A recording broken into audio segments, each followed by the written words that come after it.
성경을 읽어 가다 보면 종종 이렇게 족보가 나오죠. 왜 하나님께서 이 하나님의 말씀인 성경에 족보를 기록해 놓으셨을까? 어떻게 보면 우리와 아무 상관없는 족보 같은데, 그러나 우리가 이 모든 성경 말씀이 예수 그리스도를 통해서 하나님의 나라를 이루 가시는 구원 계획이라는 시각으로 통해서 보면 이 족보 안에도 하나님의 구원 계획이 숨어 있습니다. 그래서 오늘 이 족보를 통해 하나님께서 우리에게 무엇을 말씀하기 원하시는지 여러분과 함께 나눠봤으면 좋겠습니다. 하나님께서 왜 이 성경에 족보를 기록하셨을까? 만일 성경 안에 족보가 없다면 하나님께서 인류를 구원하시는데 여자의 후손을 보내셔가지고 인류를 구원하시겠다는 이 말씀이 어떻게 이루어진지 알 수가 없습니다. 즉 이 족보가 있기 때문에 여인의 후손이 누군지 우리가 알 수가 있습니다. 하나님께서는 창세기 3장 15절 말씀을 통해서 여자의 후손을 보내셔가지고 뱀의 머리를 상하게 하겠다라고 말씀하셨는데, 그 말씀은 다른 말씀이 아니라 이 사단의 권세에 있는 우리를 자유케 하시고 구원하시기 위해서 사단의 권세를 바로 이 여자의 후손 메시아를 보내셔가지고 깨뜨리시겠다는 말씀입니다. 우리는 모두가 태어날 때 하나님의 백성으로 태어나는 것이 아닙니다. 우리는 태어날 때 모두 사단의 권세 아래서 태어나게 됩니다. 마치 이스라엘 백성들이 태어날 때 바로의 권세 아래서 바로의 노예로 태어난 것처럼 우리가 이 사단의 권세 아래서 사단의 노예로 모두 태어난 것입니다. 만약 하나님께서 우리를 이대로 두신다면 우리는 평생 사단을 임금으로 섬기고 살다가 결국 사단과 함께 영원히 형벌받는 것으로 들어갈 그런 운명이죠. 바로 이런 우리를 살리시려고 하나님께서 창세전에 이미 이 모든 일을 보시고 여자의 후손을 예비해 두셨습니다. 그리고 이 여자의 후손을 보내시기도 말씀하신 것이죠. 자, 그런데 그 수많은 사람들 가운데 누가 우리를 구원할 하나님 말씀하신 여자의 후손인지 우리가 어떻게 알겠습니까? 그래서 하나님께서는 말씀을 통해서 그 여자의 후손은 아브라함과 다윗의 자손으로 올 것이다 라고 말씀하셨습니다. 한번 성경 말씀을 찾아보겠습니다. 창세기 22장 17절 18절 말씀을 제가 한번 선포하겠습니다. 하나님께서 아브라함에 이렇게 말씀하십니다. 내가 네게 큰 복을 주고 내 씨로 크게 성하여 하늘의 별과 같고 바닷가의 모래와 같게 하리니 내 씨가, 즉 아브라함의 후손이 그 대적의 문을 얻으리라. 여기서 그 씨는 바로 여자의 후손이죠. 하나님께서 인류를 구원하시기 위해서 보내실 그 여자의 후손이 그 원수의 문을 취할 것이다. 원수의 권세를 깨뜨릴 것이다. 18절 이렇게 또 말씀하십니다. 또 내 씨로 말미암아 천하 만민이 복을 얻으리니 이는 네가 나의 말을 준행했음이라 하셨다니라. 이렇게 하나님께서는 아브라함에게 인류를 구원할 여자의 후손이 바로 아브라함의 후손 올 것을 말씀하셨죠. 나중에 이제 아브라함 후손 중에 다윗이라는 사람이 태어납니다. 다윗이 이스라엘의 왕으로 다스릴 때 하나님께서 나단 선지자를 통해서 이렇게 말씀하시죠. 사무엘하 7장 16절 말씀입니다. 내 집과 내 나라가 내 앞에서 영원히 보존되고 내 위가 영원히 경과리라 하셨다라. 다윗에게 다윗아 너의 왕위가 영원할 것이다 라고 말씀하셨습니다. 다윗은 죽었는데 어떻게 다윗의 왕위가 영원합니까?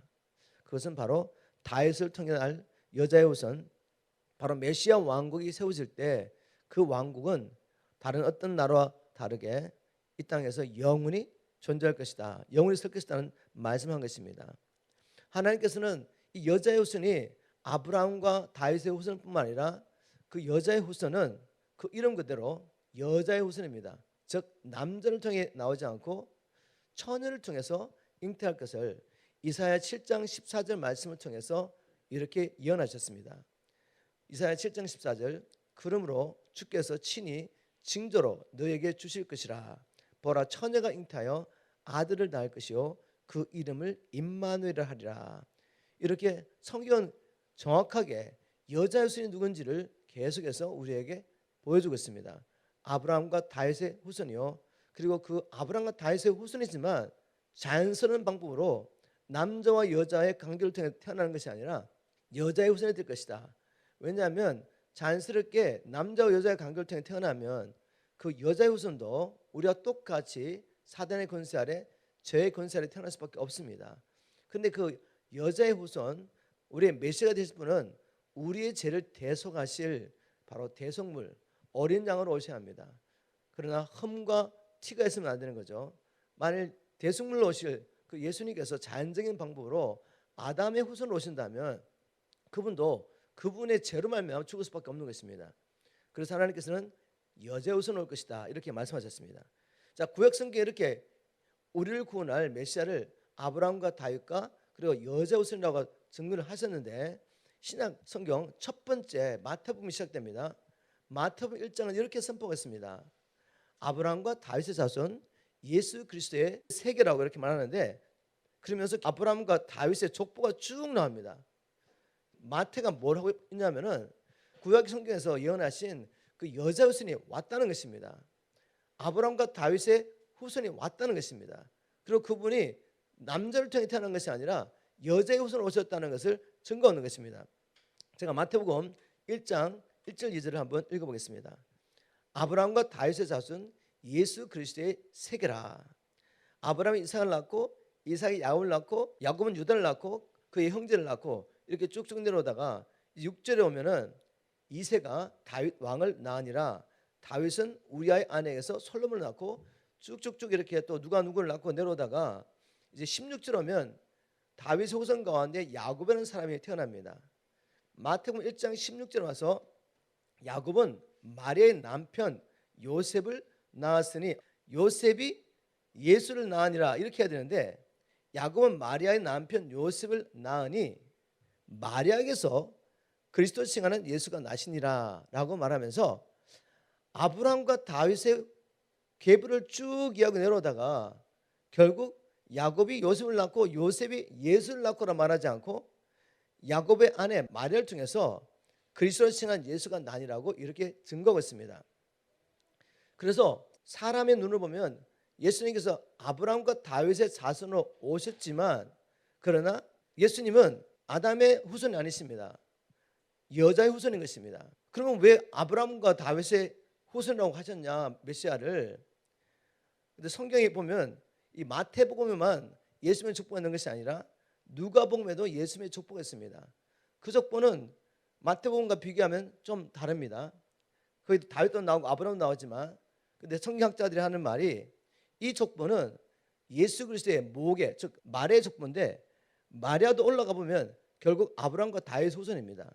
결국 하나님의 말씀이 너무나 정확한 것이죠. 예수 그리스도는 여자의 후손입니다.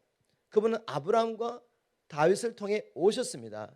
그러나 그분은 또한 아담의 가계를 통해 내려온 것이 아니라 성령으로 동정자 마리아를 통해 나심으로 여자의 후손으로 오신 것입니다.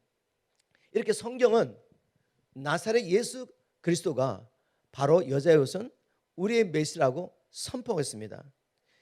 하나님께서 이 성경을 기록하신 목적은 창세부터 요한계시록까지 족보든지 아니면 이스라엘 역사든지 아니면 또한 계시든지 선지자의 말씀이든지 또한 시편이든지 이 모든 말씀을 통해 하나님은 우리에게 한 가지 메시지를 전하기 원하셨습니다. 그것은 우리를 구원하실 그 여자의 후손은 바로 예수 그리스도시다. 모든 성경을 통해서 예수 그리스도를 통해 우리가 어떻게 구원을 받고 하나님께서 창세전에 계획하신 이 하나님의 왕국, 이 땅에 세워질 영원한 하나님의 나라, 그 나라를 우리가 어떻게 들어갈 것인가, 그 나라를 유업으로 받고 우리가 어떻게 예수 그리스도와 함께 그 나라를 다스릴 것인가, 바로 이 하나님의 놀라운 구원 계획을 말씀하고 있는 것입니다. 여러분, 이 예수 그리스도를 발견하셨습니까? 정말 하나님의 말씀을 통해서 이 예수 그리스도를 머리로만 아는 것이 아니라 정말 그 예수 그리스도를 인격적으로 만나신다는 말이죠.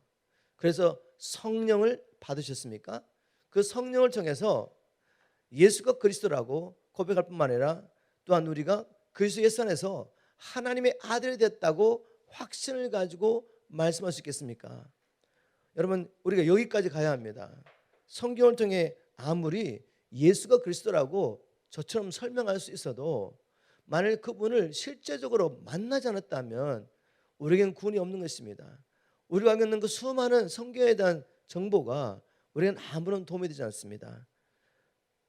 우리가 이 성경 말씀을 통해 예수 그리스도를 인격적으로 만나되 과거에 만난 그분으로 되지 않습니다. 날마다 우리가 그분을 만나기를 주는 축복합니다. 말씀과 기도 가운데 또 우리 삶 가운데 우리와 함께 하시는 그 주님을 날마다 만나시기를 주는 축복합니다.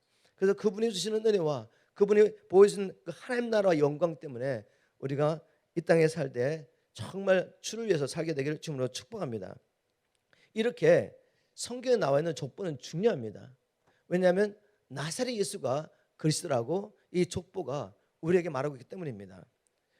또 이 성경의 족보를 통해 하나님께서 우리에게 주시는 계시의 말씀이 있습니다. 그것은 뭔가 하면 성경의 족보를 연구해 보면은 이 족보를 이야기할 때마다 이 족보 가운데 두 부류의 사람이 있다는 것을 우리가 발견할 수 있습니다. 즉 성경의 족보를 보면 하나님께서 마귀에 속한 자와 하나님께 속한 자를 구분하고 있는 것을 볼 수가 있습니다. 먼저 창세기 3장 15절부터 주님께서 이것을 계시하셨죠. 제가 창세기 3장 15절을 한번 읽어보겠습니다. 하나님께서 사단에게 말씀하십니다. 내가 너로 여자와 원수가 되게 하고 너희 후손도 여자의 후손과 원수가 되게 하리니 여자의 후손은 내 머리를 상하게 할 것이요 너는 그의 발꿈치를 상하게 할 것이니라. 이렇게 하나님께서 뱀에게 선포했습니다. 사단에게 선포한 것이죠. 이 사단과 하나님께서 보내실 이 메시아 이 사이에 전쟁이 있을 거라는 거죠. 그리고 마귀에 속한 자와 그리스도에게 속한 자, 하나님께 속한 자 사이에 끊임없는 전쟁이 있을 거라고 주님이 선포하셨습니다.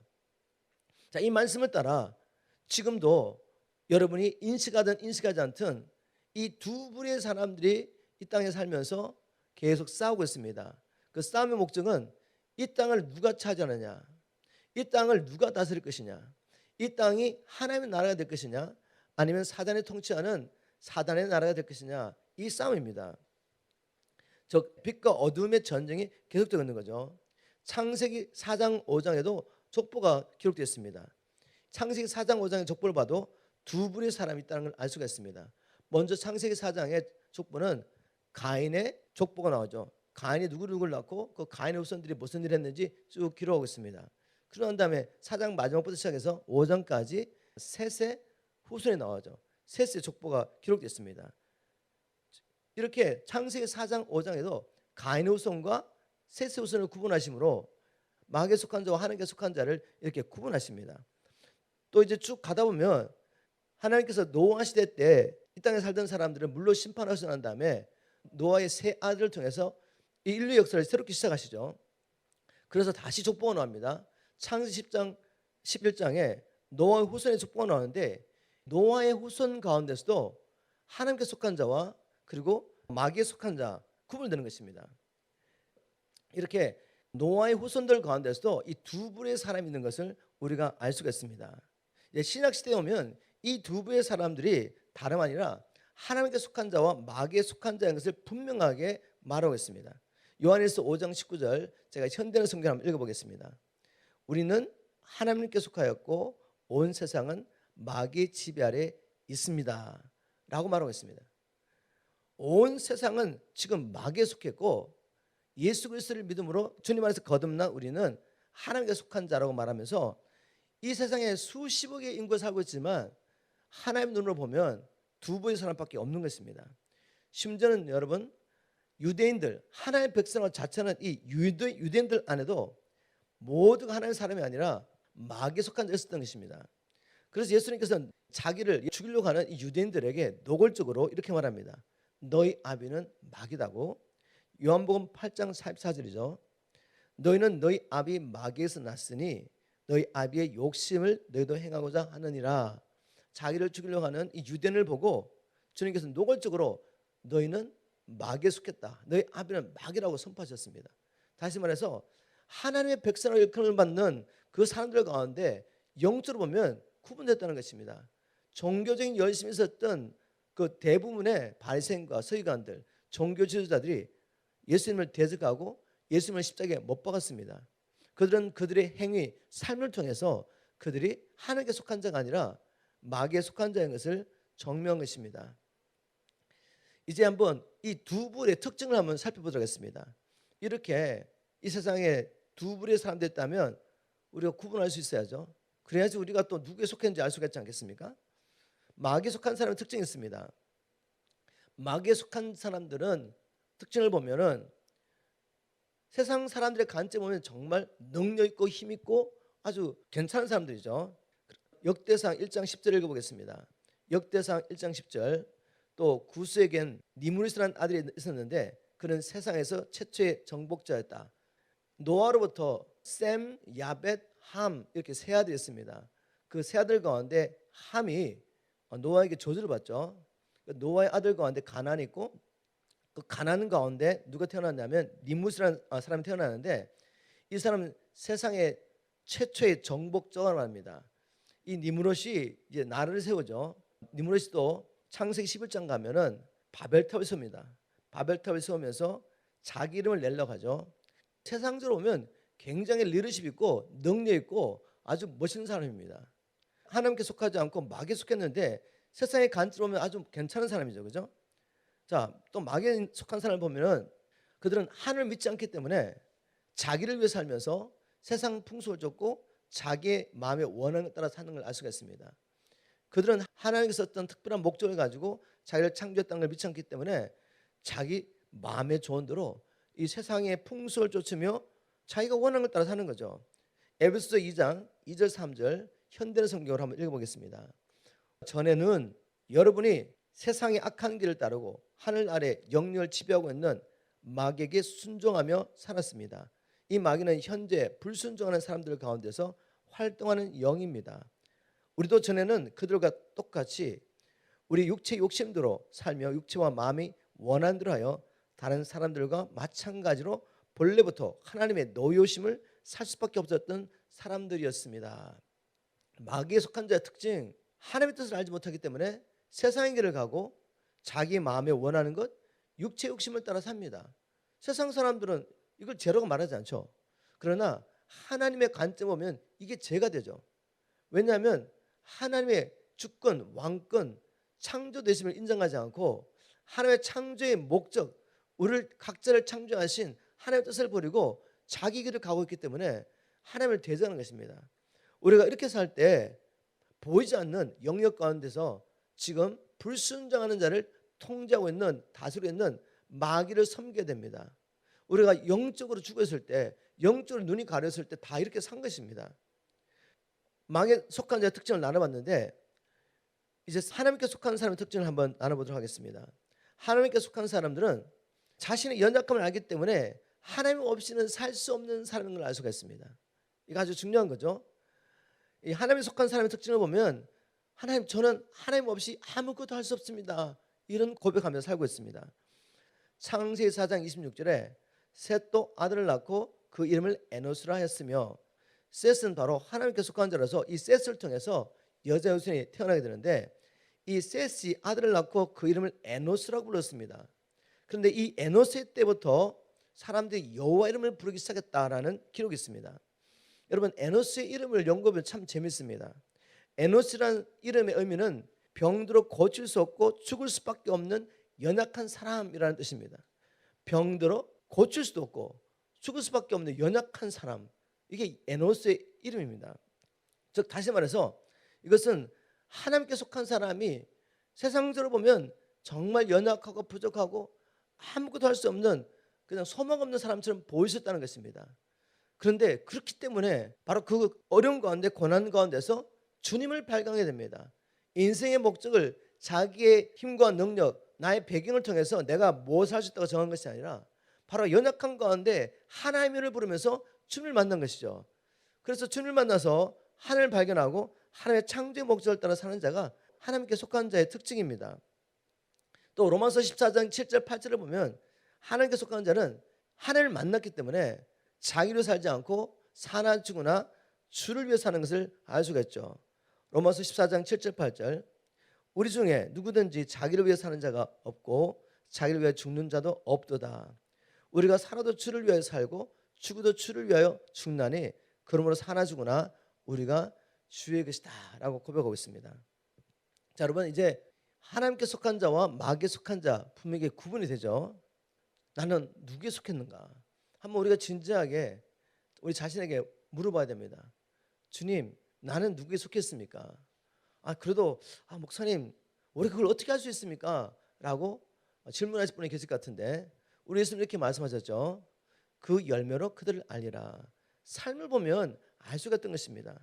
우리가 얼마든지 교회 열심히 다니고 종교 행위 열심히 부지런히 할 수 있습니다. 그러나 우리가 성경을 통해 보면 예수님 당시에 그렇게 종교적인 열심을 가지고 있던 바리새인과 율법사들, 그 수많은 유대인들이 여전히 마귀에게 속했다는 것입니다. 어떻게 알 수 있습니까? 다시 말해서 이 종교 행위만 가지고 우리가 판단할 수 없다는 것이죠. 그들이 무엇을 사랑하며 무엇을 구하며 사는가를 봐야 합니다. 만일 어떤 사람이 자기는 굉장히 종교인 것처럼 이렇게 겉으로 보여주지만 여전히 그 사람의 삶을 보니까, 그 사람의 말을 보니까 세상을 사랑한다면 그 사람은 여전히 마귀에 속한 자입니다. 예수님께서 바리새인들을 질책하시면서 이 바리새인들은 돈을 사랑한 자라고 말씀하셨죠. 이 바리새인의 특징은 뭔가 하면 사람들에게 영광과 칭찬을 구하면서 사람들에게 보이려고 금식하고 사람들에게 보이려고 기도하고 사람들에게 보이려고 또한 구제하는 사람들이었습니다. 그들은 여전히 땅에 속한 영광과 존귀를 추구하며 이 부를 자기의 목표로 삼고 살았던 사람들인 거죠. 그러나 겉으로는 굉장히 종교적이었습니다. 그러면 도대체 우리가 무엇을 통해 할 수가 있습니까? 하나님께 속한 자는 이제 땅의 것을 구하지 않습니다. 하나님의 나를 구하고 하나님의 뜻을 구하게 되죠. 바로 이런 열매를 통해서 우리는 하나님께 속한 자인 것을 알 수가 있습니다. 정말 우리 PMC 교회가 말로만 하나님에 속한 자가 아니라, 말로만 하나님을 믿는 자가 아니라 우리의 행함과 진실함을 통해서 하나님 나라를 구하기를 주님으로 축복합니다. 우리가 정말 주님의 나라를 구한 자라면 우리가 어떻게 하나님 나라를 실제적으로 구하며 하나님 나라를 이루어가며 살 수가 있겠습니까? 가장 먼저는 저는 이렇게 믿습니다. 여러분이 성령 안에서 하나님의 뜻을 따라 하나님 나라와 뜻이 이루어지도록 기도해야 합니다. 굉장히 중요합니다. 하나님께서는 이미 이 세상 나를 향하신 모든 계획을 가지고 계시죠. 우리를 통해 하실 모든 일을 이미 창세전에 계획하셨습니다. 이를 행하시는 여호와, 그것을 지어 성취하신 여호와입니다. 모든 걸 계획하셨습니다. 그분이 말씀하신 것은 반드시 이루어질 것입니다. 그분이 계획한 것은 반드시 이루어질 것입니다. 그런데 하나님께서 세우신 원리가 뭔가 하면 이 땅을 하나님의 백성들에게 주셨습니다. 하나님의 자녀들에게 이 땅을 주시며 우리로 하여금 이 땅을 정복하고 다스리라고 말씀하신 것이죠. 하나님이 하실 것이면 뭐 천사를 보내든지 아니면 하나님 말씀만 받으면 그냥 게임 오버입니다. 이 땅에 그냥 하나님 나라 뜻이 이루어지는 거죠. 그런데 하나님은 이 인류 역사를 하나님께서 계획하실 때 바로 이 인류 역사를 통해서 자기의 백성들을 일으키시고 그 백성들을 훈련시켜서 영원한 하나님 나라에 있을 때 그 나라를 아버지의 뜻대로 다스리도록 지금 이 인류의 역사를 사용하고 계신 것입니다. 다시 말해서 우리가 이 땅에서 하나님 나라의 뜻이 이루어지도록 기도하지 않으면 하나님의 천군 천사가 동원이 안 된다는 말이죠. 천군 천사가 지금 와서 하나님의 뜻을 이루려고 해도 하나님의 백성들이 하나님의 뜻이 이 땅에 이루어지도록 하나님 나라가 이루어지도록 기도하지 않는다면 아무도 일어나지 않습니다. 우리가 기도만 할 뿐만 아니라 이제 행동하셔야죠. 하나님께서 우리에게 무언가를 보여주시면 순종해야 됩니다. 복음 전해야 되죠. 그리고 이 땅에 하나님의 나라가 임하도록 우리가 해야 할 일이 있다면 우리가 삶을 바쳐서 해야 합니다. 이렇게 해서 구체적으로 이 땅에 하나님 나라가 이루어지는 것입니다. 이 땅에 수십억의 사람이 살고 있지만 하나님께 속한 사람과 마귀에 속한 사람, 이사 임금에 속한 사람이 있다는 것을 나눴습니다. 만약 우리가 하나님께 속했다면 지금 이 시간에 이 땅에서 우리가 뭘 해야 되겠습니까? 이 지금 미국 땅에 아주 중요한 사건이 일어났죠. 이 미국 역사 가운데서 지금 굉장히 중요한 시간이고, 또한 이 미국 이번에 대선에 누가 되느냐 하는 것은 열방 온 나라에 영향을 미치고 특별히 열방 교회에게 영향을 미칠 것입니다. 우리 모두는 이번 투표가 너무나도 불공정하게 이루어졌다라는 것을 알고 있고 너무나 불법이 흥황했다는 걸 알고 있습니다. 표면적으로 보면 공화당과 민주당 사이에 그리고 그들의 지지자들 가운데 갈등처럼 보이지만 그러나 하나님의 시각을 보면 여러분, 지금 일어나고 있는 일은 빛과 어둠의 전쟁입니다. 진리와 거짓의 싸움인 것입니다. 하나님의 말씀 위에 세워진 이 미국을 불법으로 무너뜨리려고 하는 적그리스도의 싸움인 것입니다. 우리는 성경 말씀을 통해서 주님이 다시 오시기 전에 적그리스도가 등장하여서 온 세계를 통치하는 데 대해서 알고 있습니다. 성경이 이 적그리스도에 대해서 뭐라고 말하고 있죠? 적그리스도는 불법의 사람이라고 바울이 말했습니다. 그리고 또 다니엘서에 보면 이 적그리스도는 어떤 사람인가 하면 기만과 속임에 능한 사람이라고 기록했는데, 제가 한번 다니엘서 8장 25절 한번 읽어보겠습니다. 쉬운 말 성경을 한번 읽어보겠습니다. 다니엘서 8장 25절. 이 적그리스도에 대해서 어떻게 다니엘이 예언했냐면, 그는 기만술에 능하여 속이는 데 성공할 것이며 라고 말했습니다. 그는 기만에 대가합니다. 그리고 속이는 데 대가합니다. 즉 적그리스도는 그의 압이 마귀처럼 사람을 속이고 기만하는데 아주 뛰어난 능력을 가진 자이죠. 자, 이렇게 하나님의 말씀을 통해 보면 지금 미국에서 일어난 일은 단순히 두 정당의 싸움이 아닌 게 보이십니까?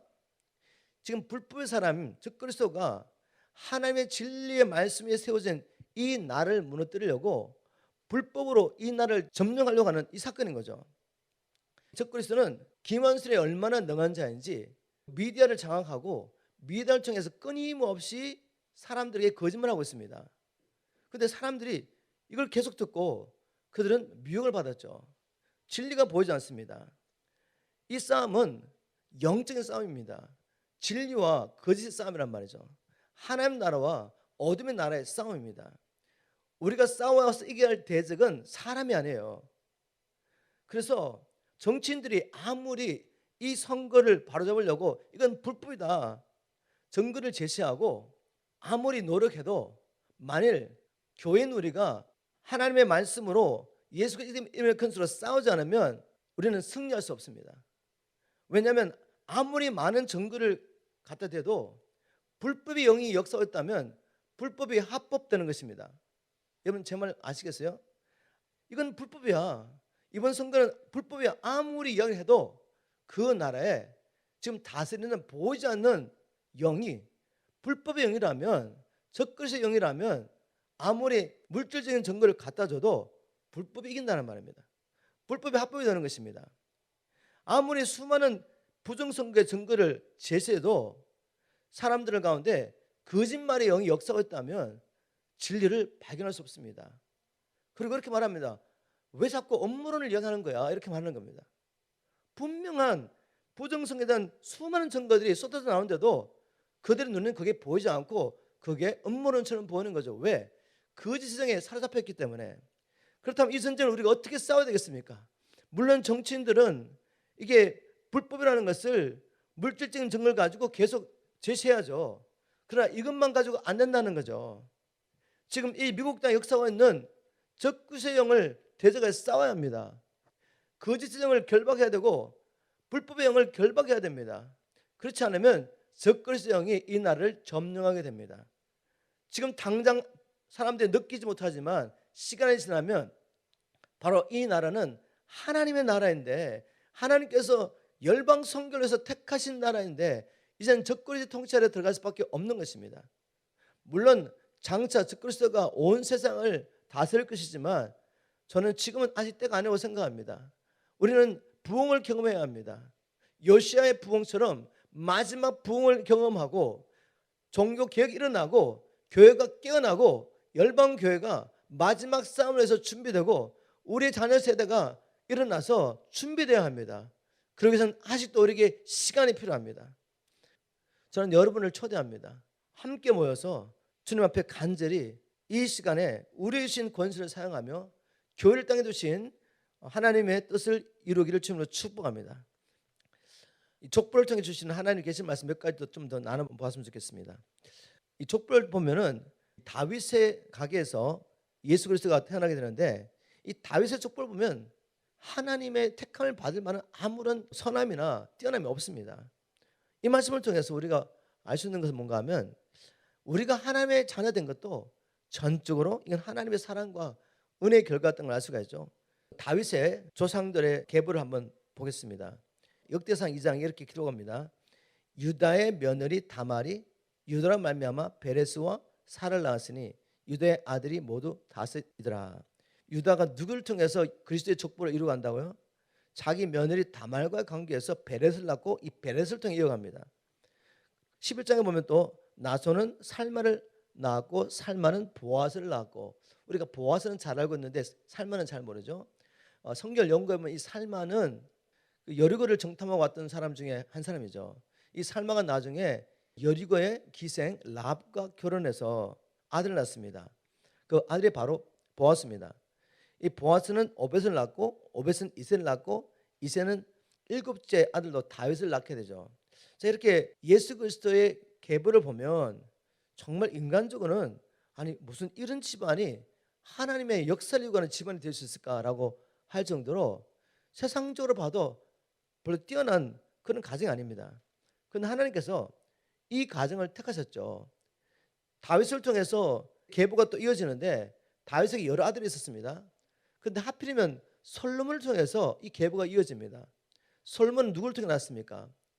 다윗이 여러 아내가 있는데 그 중에 바세바라는 여자는 솔로몬의 충신이었던 원래 우리아의 아내였죠. 그런데 이 우리아가 충성스럽게 하나님 나라를 위해서 싸우고 있는데 그 사이에 다윗과 바세바가 간음하여서 문제가 생깁니다. 바세바가 임신하게 되죠. 그런데 이 사실을 가리려고 다윗이 우리아를 죽여버리고 우리아가 죽자 바세바를 취하게 되죠. 그래서 이 바세바를 자기 아내 삼고 난 다음에 이 바세바를 통해 태어나는 아들 중에 하나가 솔로몬이에요. 솔로몬. 이 솔로몬을 통해서 예수 그리스도의 계보가 이어집니다. 여러분 정말 인간적으로 봐도 이건 아닌데 싶은데 하나님이 이렇게 이어가는 거죠. 하나님의 역사를. 그러면 이게 무슨 말씀인가 하면 하나님의 눈으로 보면 모든 사람이 악이 나는 것입니다. 의인은 하나도 없습니다. 사람끼리 비교하면 이 사람은 좀 나은 것 같고 이 사람은 좀 못한 것 같지만 하나님 눈으로 보면 우리는 다 죄인이고 하나님을 대적한 하나님의 원수예요. 그런데 이스라엘 민족과 다윗을 택하신 하나님께서 우리를 택하 주셔서 다 죽을 수밖에 없는 우리지만 하나님의 사랑하심으로 택하 주셔가지고 하나님의 구원의 역사를 이루어가는 일에 불러주신 것이죠. 그냥 놔두면 마귀를 평생 섬기다가 마귀와 함께 영원히 멸망받을 수밖에 없는 게 우리입니다. 여러분 이것이 믿으시면 이 하나님의 사랑과 은혜가 깨달아지면 하나님을 섬기는 게 어려운 것이 아니라 정말 복음을 전하다가 핍박과 온갖 환난을 당해도 이 복음을 전하는 일을 멈출 수가 없는 것입니다. 제가 요즘 요한 웨슬리의 전기를 굉장히 심각하게 읽고 있습니다. 읽으면서 이제까지 제가 부흥의 역사에 대한 책들을 많이 봤는데 이번에 요한 웨슬리의 책을 이렇게 깊이 보게 됐어요. 그걸 보면 깨달은 게 하나 있습니다. 이 요한 웨슬리를 보면서 너무 놀랐습니다. 정말 하나님의 은혜가 얼마나 요한 웨슬리에게 임했길래 주님이 당하시고 사도들이 당했던 그 심각한 핍박을 당하면서 그가 88세 죽을 때까지 복음 전하는 일을 멈추지 않았습니다. 그리고 그가 나가서 복음을 전파할 때 수많은 사람들이 하나님 앞에 돌아오는데 기적과 표적이 나타나고 그 가운데 특별히 그 날에 그 교회로부터 주교로부터 심각한 핍박을 받습니다. 종교인들이 폭군들을 돈을 주고 사가지고 얼마나 요한 웨슬리와 그들의 전도자를 죽이려 했는지 몰라요. 수많은 사람이 순교를 하고 여러분의 상상을 초월하는 수많은 핍박과 환란이 있었습니다. 그런데 여러분 요한 웨슬리뿐만 아니라 요한 웨슬리를 통해 함께 일어난 메시지스트 전도자들이 생명 걸어놓고 이 복음을 전합니다. 죽을 때까지. 여러분 이들이 어떻게 이렇게 살 수가 있었습니까? 정말 우리가 똑같은 복음을 받았나요? 정말 똑같은 성령을 받았는지 저는 질문하기 시작했습니다. 주님 우리가 이렇게 살아서는 안 되겠습니다. 정말 하나님 나라를 위해서 우리가 일어나기를 주님으로 축복합니다. 하나님 우리에게 성령을 부어주시고 성령의 계시를 통해서 말씀을 열어주시고 그들이 깨달았던 그 복음 우리가 깨닫게 도와주십시오. 영혼을 죽을 수밖에 없는 우리를 사단의 건져서 뿐만 아니라 하나님의 나라를 이루어가는 일에 동력자를 불러주신 그 하나님의 은혜를 깨닫게 도와주십시오. 그래서 우리가 주님의 은혜에 감사하며 그리스도의 사랑에 붙잡혀서 남은 생에 살게 되려고 기도했습니다. 제가 이 족보를 연구하면서 한 가지 또 기도하는 가운데 주님이 보여주신 사람이 있었습니다. 그 사람이 누군지 아십니까? 여러분 족보 읽으면 참 지루하죠, 그죠? 그런데 이 족보가 없다면 나사렛 예수가 그리스도인 것을 알 수가 없습니다. 그런데 하나님의 계획 가운데 어떤 분이 계셨죠? 이 족보를 끊임없이 기록했던 사람들. 아브라함과 다윗의 후손을 끊임없이 찾아가면서 신실하게 이 족보를 기록했던 이 사람, 세상 사람들은 별로 중요한 것 같지 않아요. 그러나 이 사람들이 없었다면 우리는 누가 여자의 후손인지 아브라함과 다윗의 후손으로 오신 메시아인지 알 수가 없습니다. 저는 이분들을 생각하면서 하나님 앞에 감사했습니다. 주님, 사람들에게는 알려지지 않고 어떻게 보면 작은 일처럼 보이는 일인데 이 일을 누가 알아주든지 안 알아주든지 주님 안에서 주님의 뜻 가운데 일을 행한 것입니다. 하나님의 구원의 역사를 이루어가는 데 아주 중요한 부분을 이분들이 담당한 것입니다. 저는 이걸 보면서 하나님이 제게 주신 위로가 있습니다. 우리가 이 미국을 위해서 또 교회를 위해서 제가 21일 함께 기도하자고 초청했고 10을 함께 기도하고 초청했고 여러분들 각자 또 집에서 기도하셨겠지만 또 이 자리에서 나와서 정말 하나님 앞에 기도했던 우리 자녀들이 있습니다. 그리고 우리 성도들이 계시죠. 여기서 우리가 기도하고 있는 걸 누가 알겠습니까, 여러분? 뭐 이 기도한 것 때문에 갑자기 뭐 부흥이 일어나서 막 사람들이 모여드는 것도 아니고. 그러나 저는 이 말씀 묵상하면서 하나님이 다 보셨구나. 하나님께서 주의 나라 역사를 이루어가는 일에 성령의 감동을 받은 사람들이 하나님께서 부르실 때 순종하여 모여서 기도하고 하나님께 부르짖던 이 모든 것을 기억하시고 주의 나라를 이루어 가셨구나 확신을 주셨습니다. 그래서 제가 여러분을 격려하고 위로하는 것은 뭔가 하면 여러분, 우리가 사람들을 보기에 뭔가 큰 역사를 이루어야지. 요한 웨슬리 같은 사람 정말 놀라운 역사를 이뤘죠. 그러나 그런 사람도 있지만 하나님의 그런 사람을 통해서만 하나님의 역사를 이루어간 게 아니라는 거죠.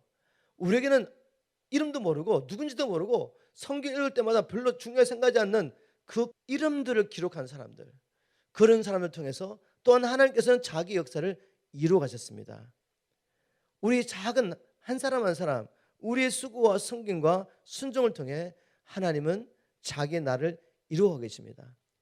그래서 우리 PMC 성도 여러분, 여러분이 있는 그곳에서 하나님께서 말씀하실 때 그 일에 순종하십시오. 그게 아주 작게 보이는 일이랄지라도, 누구를 섬기는 일이랄지라도 그 영혼이 하나님 만날 수 있도록 섬기라든지 위로라든지 기도든지 무엇이든지 여러분이 하나님께 순종할 때 하나님께서 그 모든 우리의 믿음의 행동을 통해 하나님의 나를 이루어가는지 믿으시기 바랍니다. 그리고 여러분이 상을 잃지 않을 것입니다. 말씀 맺겠습니다. 오늘 이 메시지를 통해 제가 여러분에게 도전하고 싶은 것, 그리고 여러분을 초청하고 싶은 것, 이것입니다. 하나님께서 우리를 지금 부르고 계십니다. 이 땅은 지금 빛과 어둠의 전쟁으로 너무나도 혼란스럽고 많은 사람들이 진리를 알지 못한 채 그저 들은 것을 믿으면서 미혹 가운데서 막 부르짖고 싸우고 있습니다. 이러한 가운데 하나님께서는 이 적그리스도가 하나님의 말씀에 세워진 이 나라를 정복하려고 하는 이때 우리를 이 땅에 두시고 우리에게 말씀하십니다. 너희들이 싸울 때다. 내가 너희들을 이곳에 있게 한 것, 그리고 아들의 권세와 성령의 권능을 부여한 것은 바로 이때 나의 나라에서 싸우라고 우리를 이 땅에 주신 줄 믿습니다. 저와 여러분이 이 하나님의 부르심에 아멘하고 하나님 앞에 기도할 때 하나님께서 하늘을 여시고 성령과 능력을 한량없이 부어주실 것입니다. 그래서 하나님의 능력으로 이 싸움을 다 싸우고 하나님 앞에 갔을 때 하나님께서 우리를 기억하시고 이 일을 기억하시고 영원한 상으로 우리를 갚아줄 것을 믿습니다.